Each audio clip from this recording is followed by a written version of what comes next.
record 12 years in office, Benjamin Netanyahu was ousted by just one vote on Sunday. First full day on the job for Israel's new prime minister, Naftali Bennett. After a record 12 years in office, Benjamin Netanyahu was ousted by just one vote on Sunday. New Yorkers have so many ties to the region and are watching developments closely.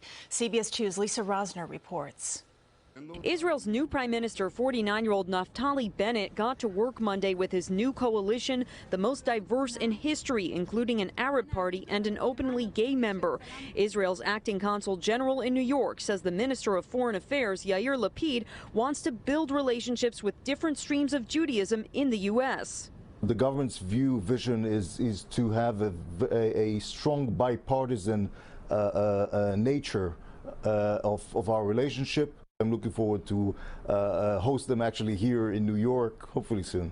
Prime Minister Bennett made millions in the tech world. His parents are from California. New Yorkers' reactions? I think it may be a very good thing, but we won't know for a time. Yeah, I prefer Bennett. Some prefer Netanyahu. He's very, very smart. He's intelligent. He was more loyal to his voters. He's a bright guy. He managed to create good relations with some of the Arab countries. Bennett was once an ally of Netanyahu, serving most recently as the Minister of Defense.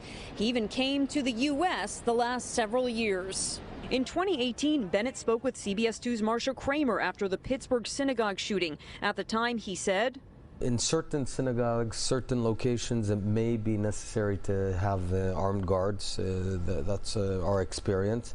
But we want to continue life. Some criticized Netanyahu for keeping control of foreign affairs, even as prime minister. As for whether Bennett's leadership can bring peace in the Middle East, it's going to be harder than previously because of the situation in Jerusalem, because of the recent war in Gaza. Palestinian Americans are not optimistic, even with the diverse coalition. So this new Prime Minister Bennett, he is the same or even worse than Netanyahu. He's always been a Zionist settler extremist. The American Muslim community, Palestinian Americans, do not view the inclusion of one Palestinian political group to stop Israel's policies of apartheid. Bennett, like Netanyahu, opposes the establishment of a Palestinian state. He has also vowed to oppose U.S.-led efforts to restore the international nuclear accord with Iran. On the east side, Lisa Rosner, CBS 2 News. President Biden congratulated Bennett by phone Sunday. Bennett will serve as prime minister for the next 2 years. And then after that, Israel's foreign minister takes over for another 2 years.